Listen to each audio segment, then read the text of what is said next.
Welcome to healthy food. இன்றைக்கி என்ன பார்க்கலான்னா செம்ம டேஸ்ட்டாக பீட்ரூட் பொரியல் எப்படி பண்ணுறதுன்னு சொல்லி பார்க்கலாங்க. அடுப்பில் வந்து எண்ணெய் சூடான உடனே கடுகு வெடித்ததுக்கு அப்புறமா கருவேப்பில் போட்டுருங்க. 10 சின்ன வெங்காயத்தை கட் பண்ணி எடுத்திருக்கேன். இதை வந்து நல்லா வதக்கிடலாம். நான் காரத்துக்கு மிளகாய் பொடி போட போகிறதில்ல, மிளகாய் தான் போட போகிறோம். 2 மிளகாயை கட் பண்ணி உள்ளே சேர்த்துக்கலாம்.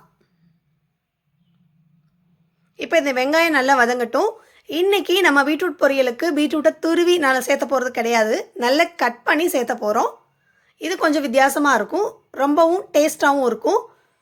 குழந்தைங்கள்லாம் வேணான்னு நினைக்கிற குழந்தைங்க கூட வந்து கண்டிப்பாக பீட்ரூட் பொரியல் நல்லாயிருக்கு, இன்னும் வேணும் செய்யுங்கன்னு சொல்லி கேட்டு சாப்பிட்ற அளவுக்கு இப்படி செஞ்சீங்க அப்படின்னா ரொம்ப டேஸ்ட்டாக இருக்கும். இப்போ நம்ம கட் பண்ணி வச்ச பீட்ரூட்டை உள்ளே சேர்த்துக்கலாம். ஃபுல்லாக சேர்த்துக்கலாம். சேர்த்துட்டு இதை ஒரு கிளறிடுங்க.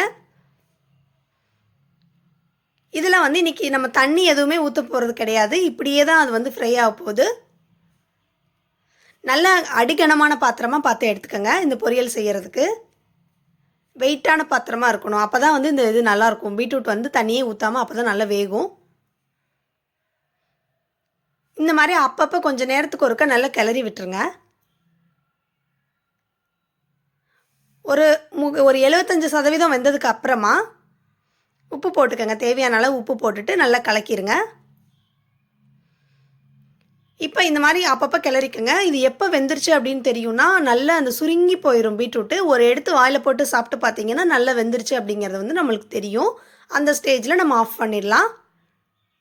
இதை வந்து நான் என்ன பண்ணுவேன் அப்படின்னா, குழந்தைங்களுக்கு வந்து நம்ம காலையில் வந்து இதை செஞ்சுட்டு சாதத்தில் போட்டு பிசைஞ்சு லஞ்ச் பாக்ஸ் ரெசிப்பியாக நம்ம கொடுத்து விடலாம். அவ்வளோ டேஸ்ட்டாக இருக்கும்.